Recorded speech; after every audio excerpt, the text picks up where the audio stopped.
Hello, everyone.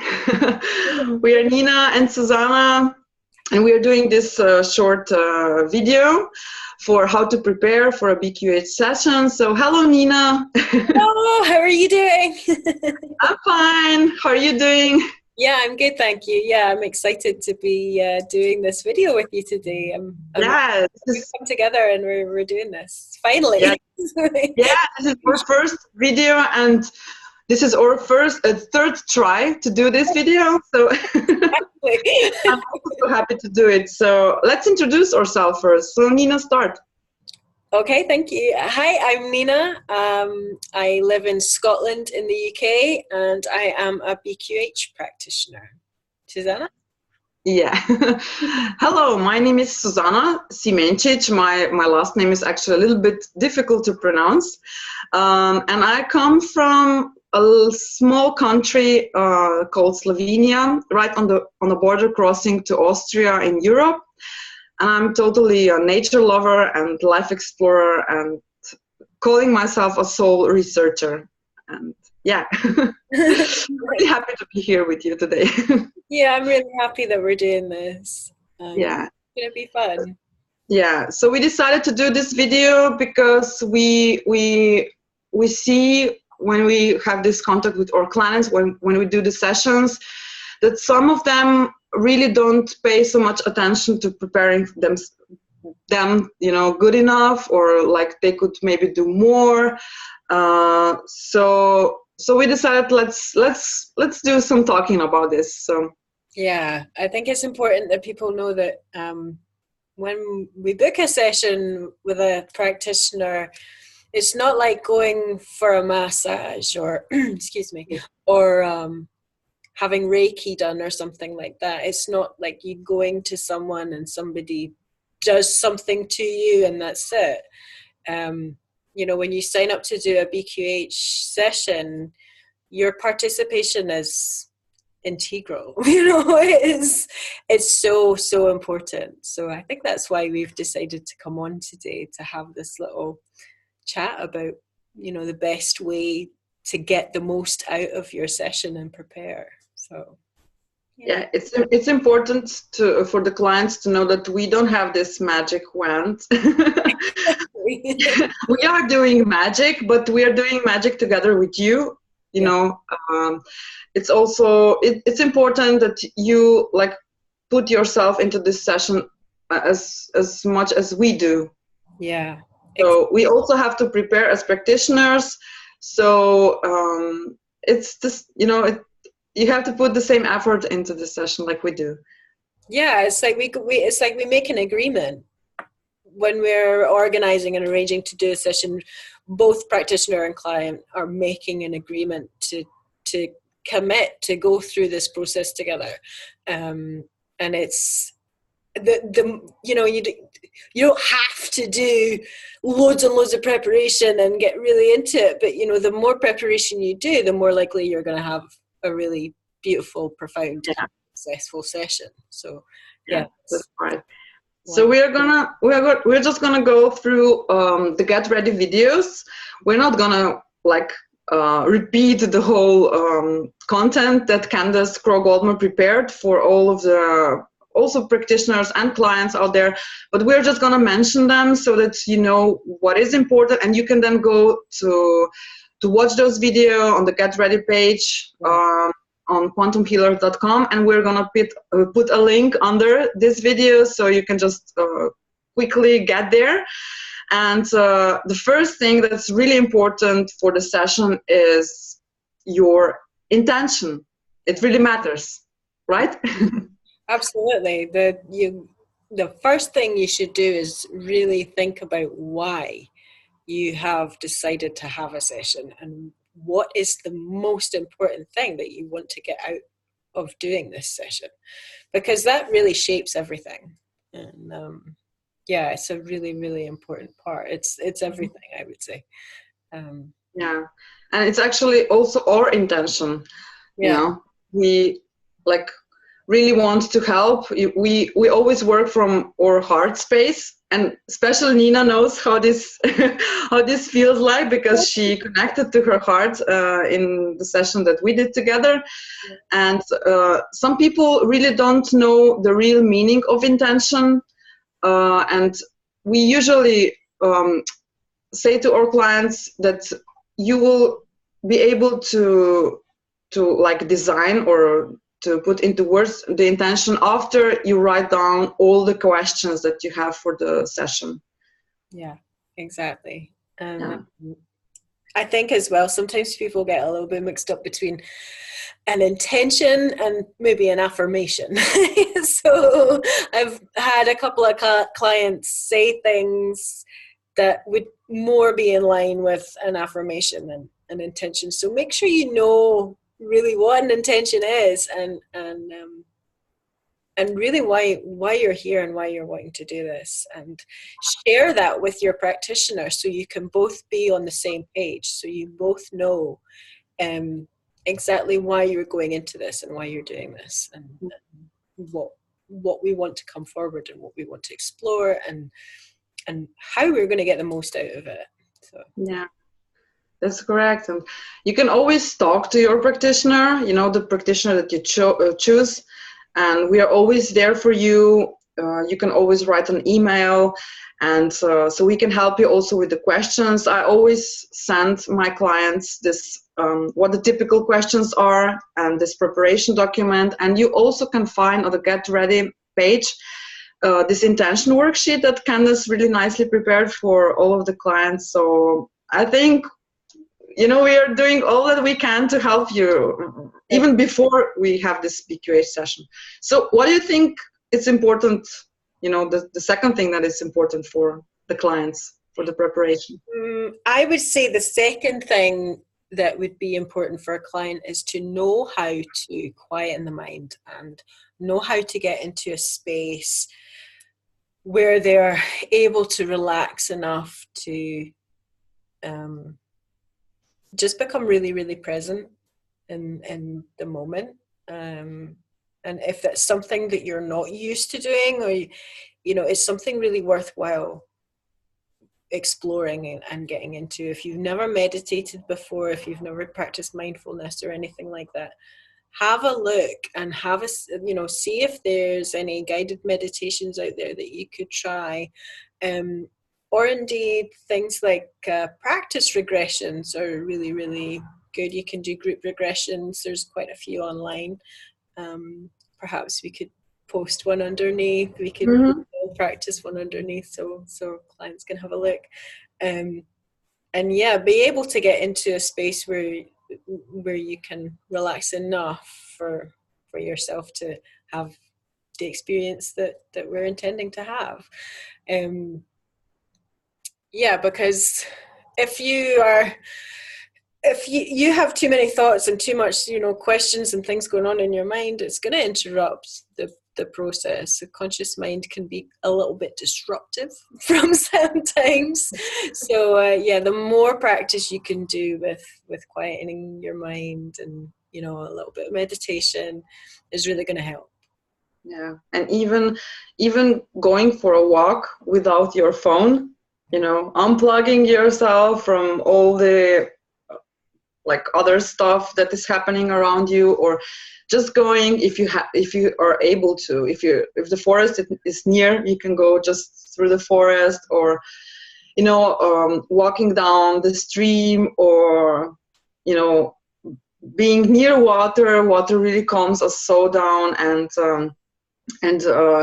if you're not, you know, if you're not able to follow the meditation, you can still put on some soft music, instrumental music or meditation music. There's so much videos and audios on YouTube that are for free, and you can always search for them yourself, or just we can, you know, send you some links.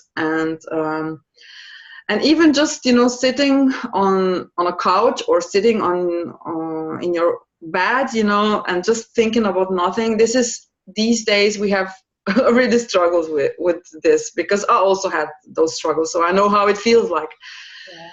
But still, if you're doing it like 1 minute first day, and then 2 minutes and 3 minutes, and just prolonging this this time of sitting still, it's still more than doing just nothing. So just give it a try. I think as well, just tuning into your breath is one of the best ways to really, really quieten your mind very, very quickly. Also, when you're breathing, breathe into your belly, just below your solar plexus. Breathe into that area, and breathe into your nose and out through your mouth. And that is a very, very good way of, if you focus on that area whilst you're breathing, really, really good way to very quickly quieten your mind. So yeah, there's lots of information about that out there, so it's worth having a wee look at and seeing if you can. We could talk about it for a whole day, right? We probably could.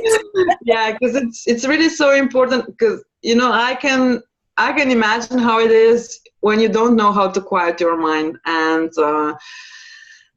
like you said, there are so many techniques out there, and just try one out and see what works for you, because we can't tell you what is best for you because we don't know you.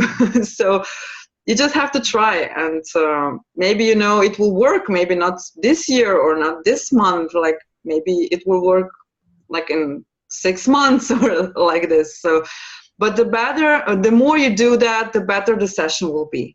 Yeah, this is the fact. I would agree. And I think as well, because the sessions that we're doing are quite long, so they can go anywhere up to 4 or 5 hours. So the more you're able to be in these relaxed states, the more your body and your mind is going to be able to keep up with being in a session for these like slightly more lengthy periods of times, depending on how it goes. Every session's so different.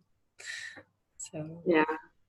So also the next thing that's really important is to really jumpstart your imagination. I just see that there's this I don't know, just the thing that you plug in, or not the plug in, that you turn the light on here on the right side of your brains. Yeah. Right. Because this is something that we forgot how it is to have this to use the imagination. When we were kids, we used to really dream a lot, at least myself, daydream and think how it would be if you would build a castle and you lived there, and and this is something that we actually forgot how it is. And I love helping clients to really lighten up and to just allow themselves to open up to this space somewhere else, because this is where all the answers are. And just allow to to open up your imagination. Getting in touch with that childlike essence that we all are at our essence. It's just as we grow up, we are taught and told to not listen. It's just your imagination. And we're told to grow up and not enter and explore these creative parts of our mind.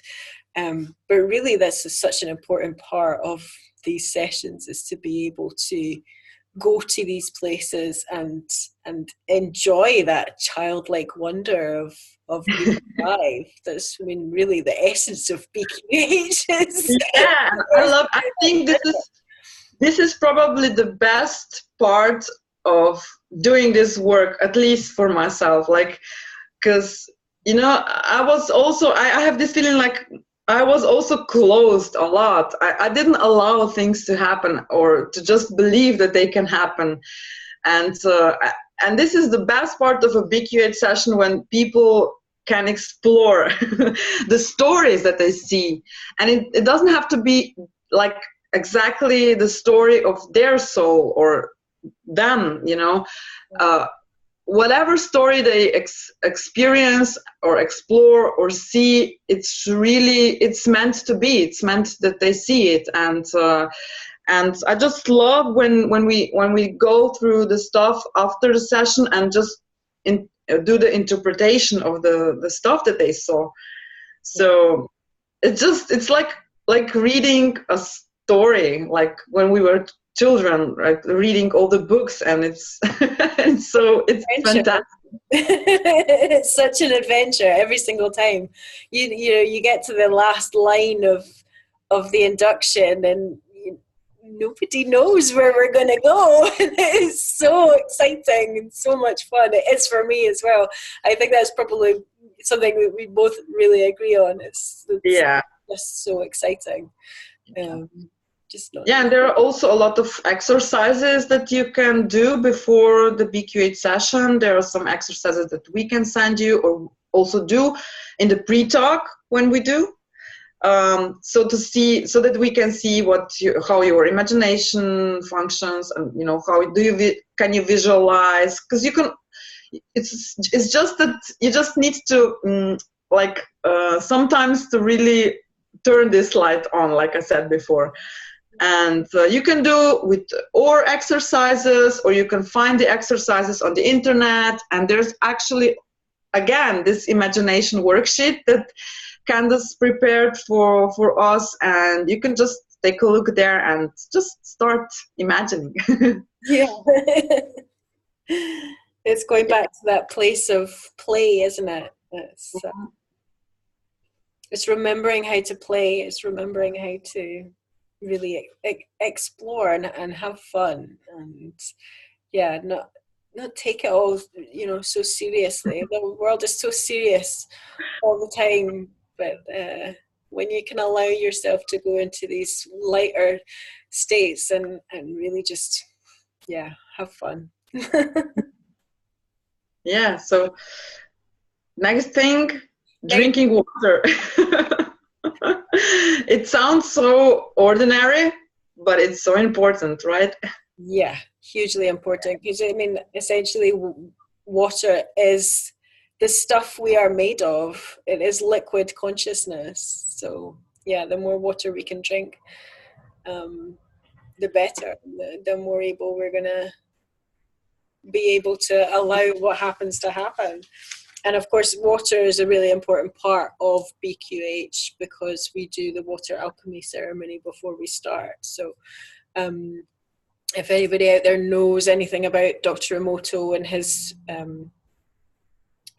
studies on water, then they'll know how important it is, and that it can hold intention. And when we set our intention into the water and drink it, we are putting that intention through our entire energy field. It's quite an incredible process.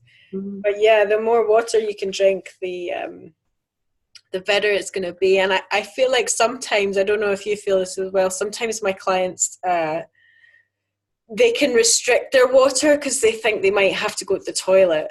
That's a bit of a myth we need to bust, isn't it? The more water you drink, the better. And if you need to go to the toilet, then please do, because it's absolutely okay. And if anything, it's encouraged that we use the bathroom when we do sessions, just because it can release whatever you're holding on to in your session. It is essentially releasing what no longer needs to be. So and it's important for the information flow. Like it flushes, like when you go to the toilet and you flush everything away. So and just cleanse and also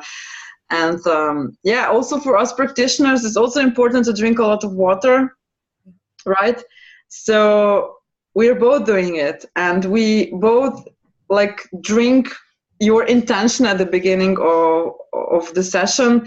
And I encourage people to use this process of water alchemy also after a BQH session.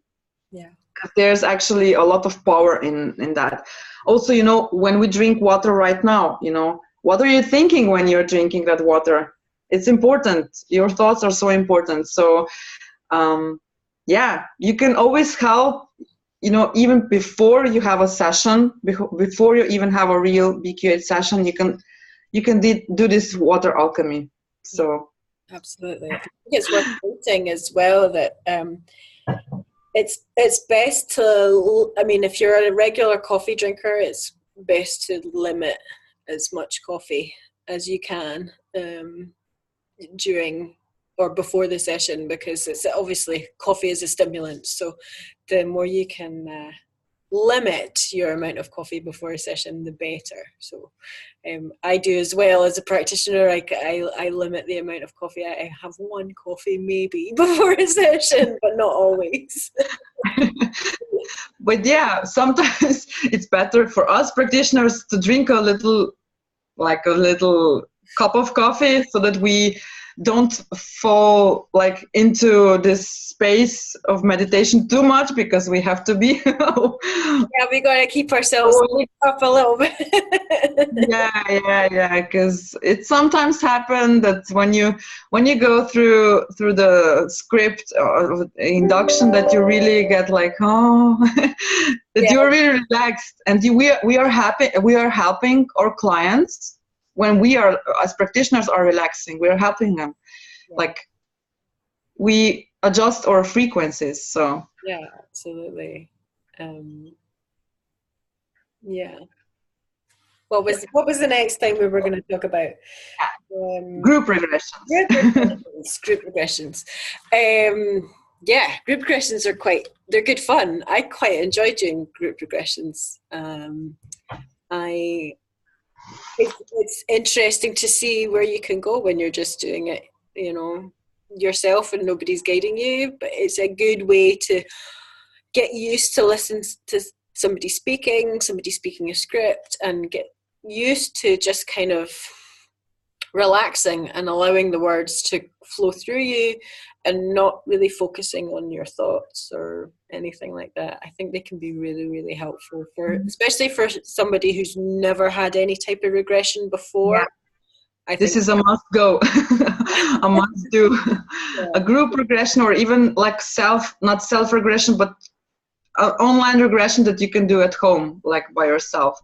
And it's when, you know, I used to do 2 live group regressions online, and it's always nice to do so, because you can get some feedback. You can get the feedback from your practitioner, you know, about the things that you see, and you can also exchange your experience with other participants and just see what they have seen, or maybe what guides they met.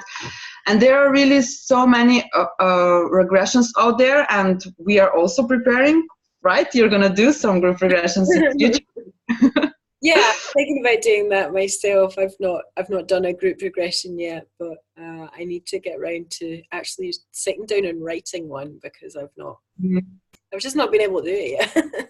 Yeah, but we will.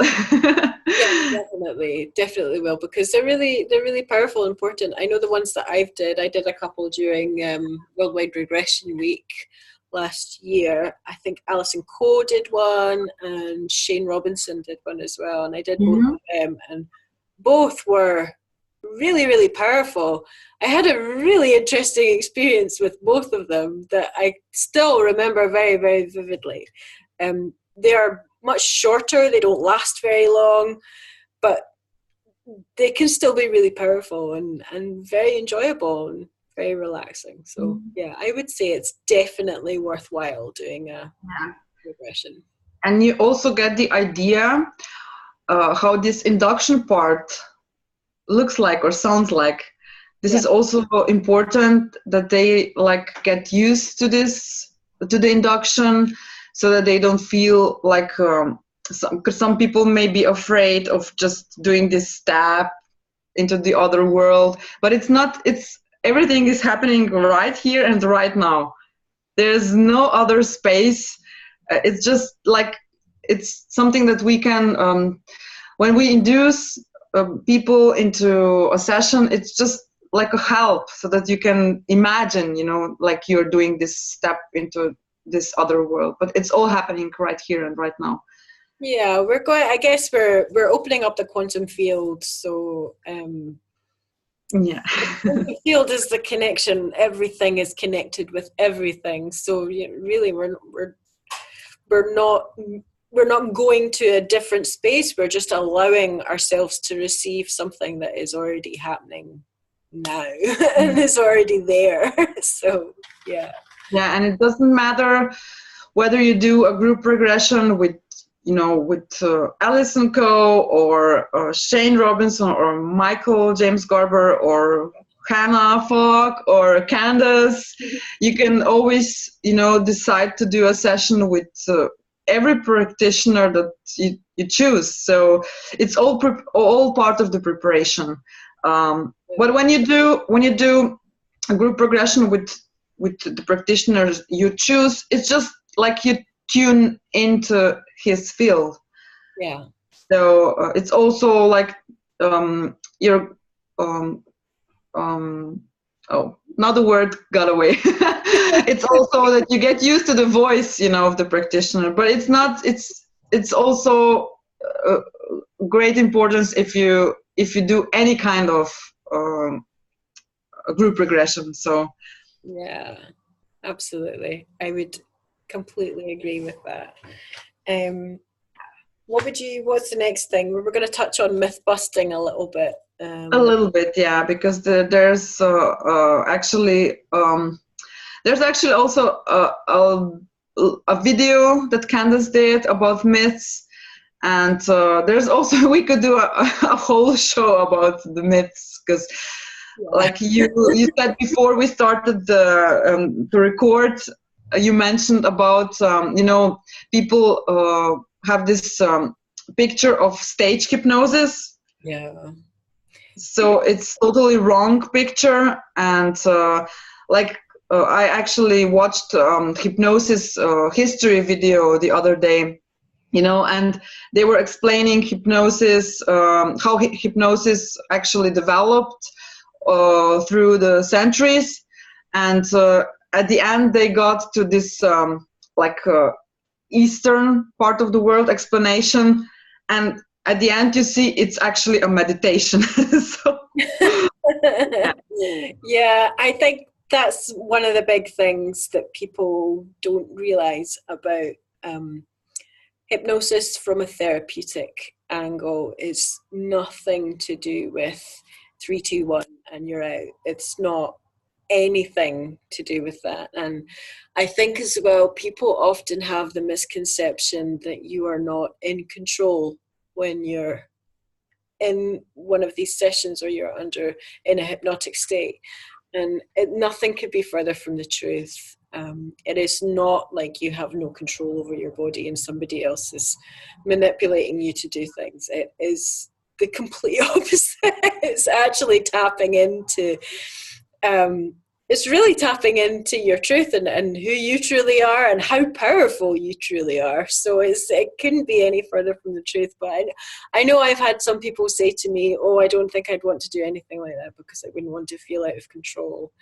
And yeah, it could not be further from the truth. So yeah, I think it's an important point to make. We are actually here to bust that myths, right? Yeah, absolutely, and I'm doing that right now. I'm busting them. Yeah, we're doing it all the time when we talk to our friends or the clients, and I just like, it's so important for the people out there to know, because this is such a powerful tool for self-exploration and self-discovery, and for personal and spiritual growth. It's like, wow. It just throws you away, like, wow. It's completely life-changing. Yeah. Before I'd ever had a BQH session, I had no idea of the power that we actually have as human beings. And I didn't know that until I had a session. And that was the biggest thing that came out of my first regression, was how powerful we actually are on an individual and collective level. and it's not anything you can really explain. You have to experience that for yourself. It's an incredible process and an incredible tool, and it's it's definitely not the common understanding of what hypnosis is very different to what we do. So. Yeah, and it's funny because neither one of us is coming from this background of quantum healing. We have totally different backgrounds, and it's been a year I've started this work, and it's been a year from my first session, and we had the same practitioner doing the sessions on us, right? It was Mia or Alice Aguiar. I don't know if I pronounced it correctly because she's a Portuguese one, living in Qatar. But it was actually a year ago that you had a session, right? The first session. It's exactly a year ago. I think it was maybe the 10th, so it was maybe a couple of days ago, a year ago. But yeah, almost exactly a year ago. I had a session. I had no idea. I had no idea it was going to change my life so much, and look where we are. So never know. Yeah. So the next thing, because we mentioned the practitioner we had sessions with, it's so important to really connect with the practitioner. And I know for myself, before I started this work, and even when I studied the course, I still didn't have a session being done on myself, because all the practitioners that are here near I just didn't feel any connection. Like I took time and read through their websites. Some of them maybe had a small video, but it was like, no. It was like, no. So, but when I met Mia, when we arranged to meet, it was like I felt she's the one. Like it was a complete, like, a match. Yeah. You can't have a session with anyone, probably. At least this is what I feel. Yeah, I think it's really important to be able to connect with your practitioner in a sort of heart level, and really, the energetic connection between you and your practitioner is so important. And and it doesn't even matter if they are beginners or experienced ones, because I had, like, Mia was also like, beginner, we have been doing other work before, but it was still part of our personal growth, and or like we really gained so much from the work that we have been doing before doing BQH. So it doesn't really matter if you have like 10 years of experiences of doing quantum healing work or not, because it's the energy that we are putting into the world and into this quantum field in which we are doing the session. Yeah, and it's when you see somebody talking or address somebody, or you look into the eyes of somebody that you're thinking about having a session with, and there is just a feeling, there is just a calmness, there is an understanding, and there's a knowing that person is going to help you through this process. And it really is a very intuitive thing where you just click on someone's picture or video and you go, I have to do a session with you. And thank goodness we both found Mia. Yeah, and we also found each other, so it was also a nice thing to do, because actually out of one BQH session became such a nice friendship. So Absolutely. Yeah, the BQH is also about meeting new friends. Absolutely, and it's amazing the people that I'm sure you as well, you would agree, the people that we've met through doing this work, it's just amazing. There's a level of connection between people that do this work that I've not ever come across before. You know, if somebody does quantum healing, you're going to have something in common. You just know it. Yeah. And it's not written on the paper, you know, how it's supposed to be and what's supposed to happen. So you just trust into this process, and just like we are all being guided in a way. We are all surrounded by our guides, or, you know, by this energy or God or whatever we may call it. Yeah. And it's all about just trusting. And the more you are being present, and the more you're working in the quantum field, and not only working, also the clients, the more you meditate, the more you go into the nature, the more you just go outside of this crazy 3D world, the more you are connected to the source energy. And it's life force energy that gives you the answers, that gives you this hints, you know, where to go next, what to choose, what to do. And it's all there, you know, like in front of you, almost in front of you, but sometimes you just can't see it. And because you're not aware of it, because you're like, you have this computer in front of you, and you have TV and internet and everything that's going on, and you're like, you're not allowing, you don't have to, it's like your connection is a little bit interrupted. So we have to just remove those interruptions so that you get this clear connection, and it's all there. I think the amazing thing about this work is as well that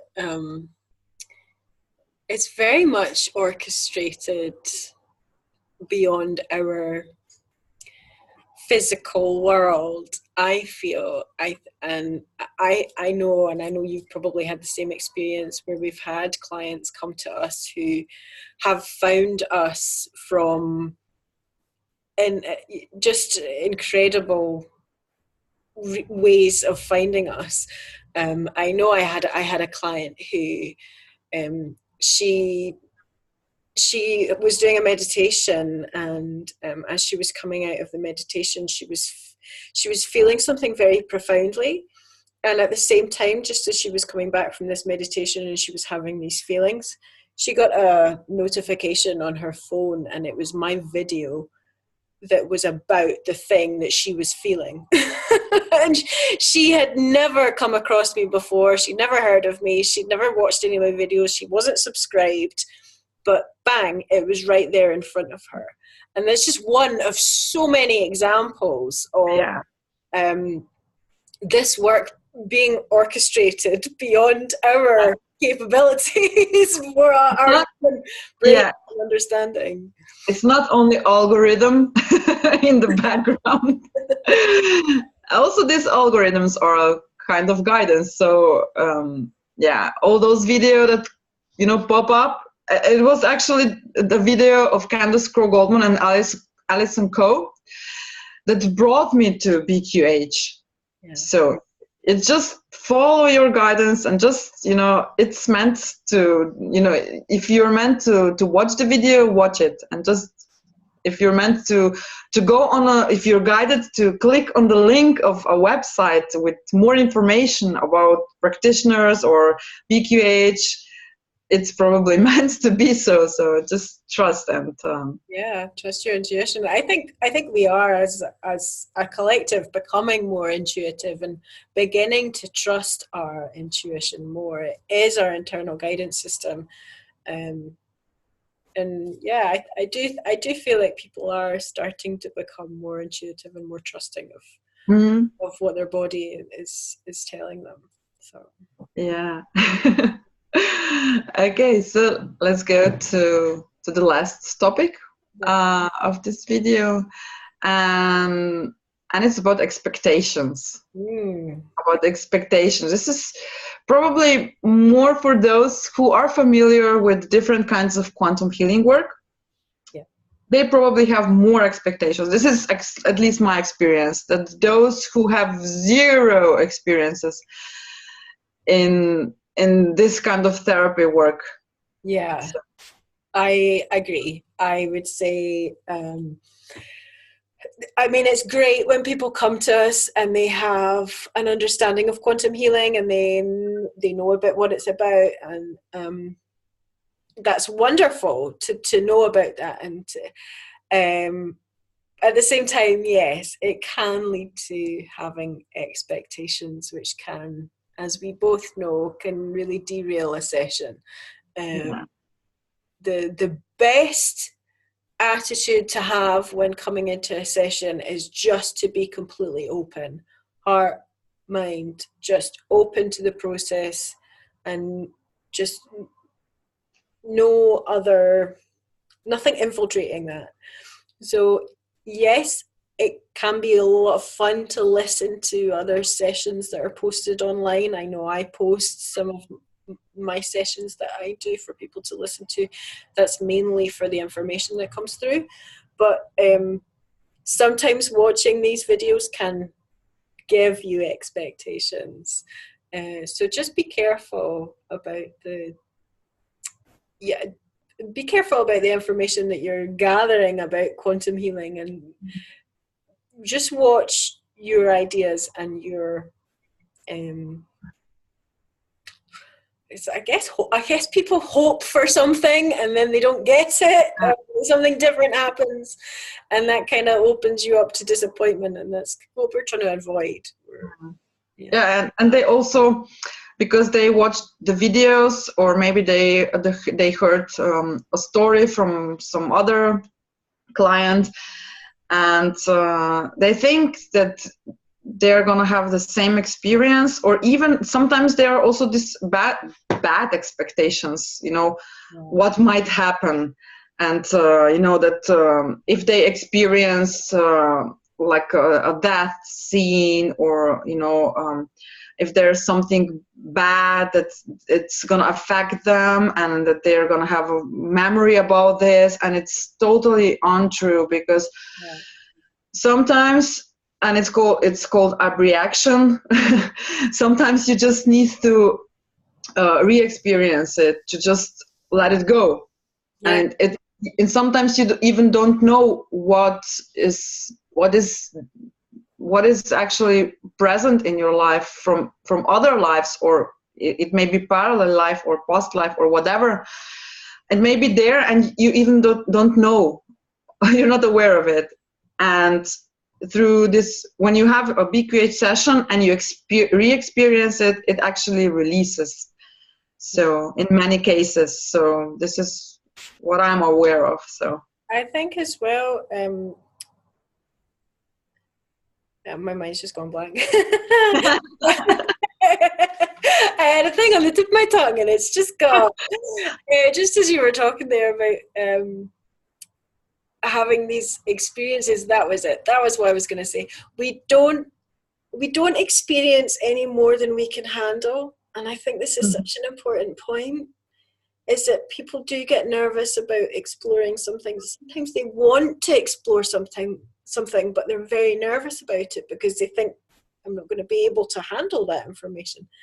Our higher selves are very, very intelligent, and they will not allow us to receive information that we are not going to be able to handle or process. It's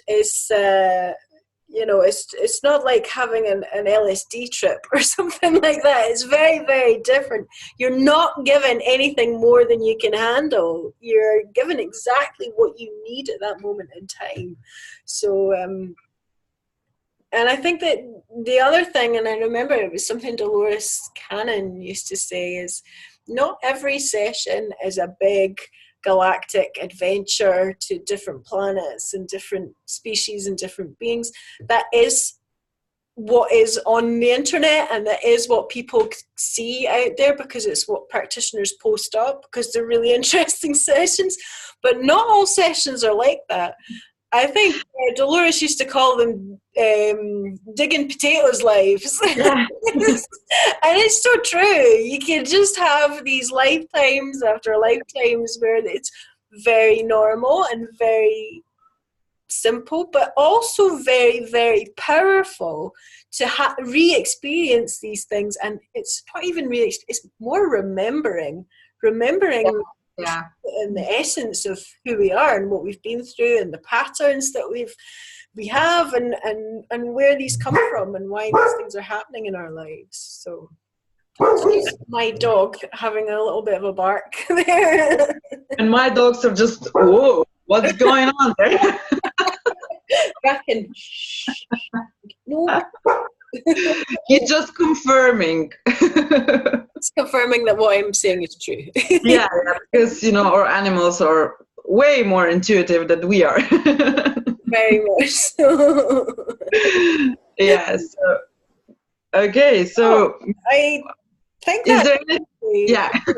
all of the information that we've had written down. Is there anything else that we could talk about before we end this? Yeah, about many things, but... we decided that we're going to do some more videos, so you can also maybe write under the videos if you like this video, or maybe you have some questions for us. So we'd love to get your feedback. It was actually our first video that we did together, and and it's much easier when we do this together, right? It's nice. We can kind of get into it and bounce off each other and remind each other of things. Yeah. More videos.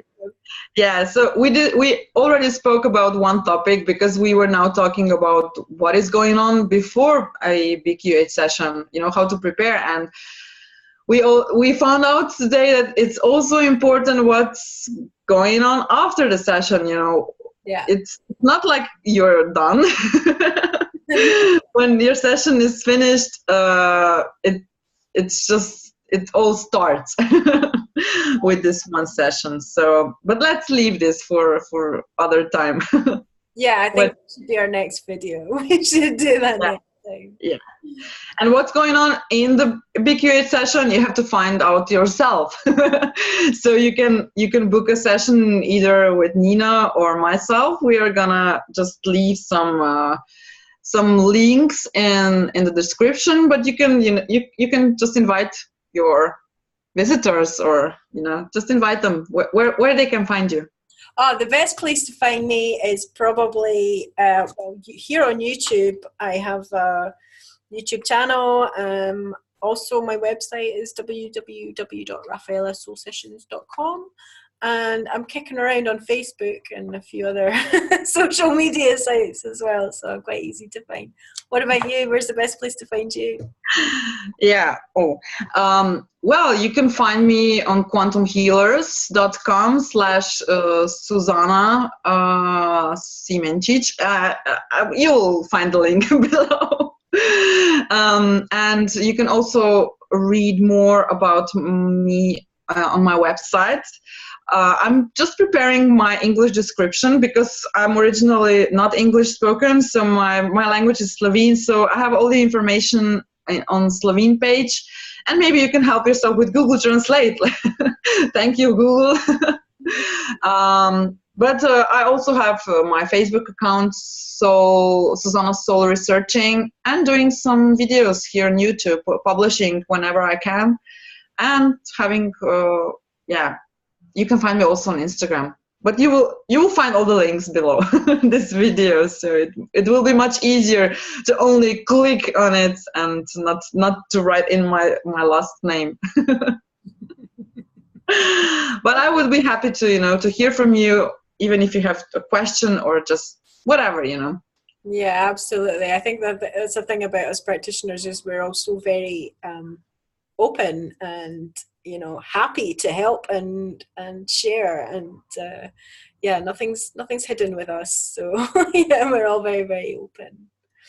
So click the button follow, or what it's called, the follow button, or the little bell thing.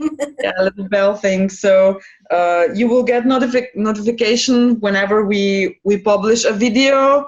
We're gonna probably try to do a live video one day. Let's see what the future will bring. So thank you everyone for watching. Yeah. And so happy to spend this time with you. And I'm just yeah. See you in our next video. Yeah, it's been loads and loads of fun, and thank you so much for being here. And yeah, we're gonna do this again. Yeah, so have a nice day everyone, and yeah. Bye. Bye.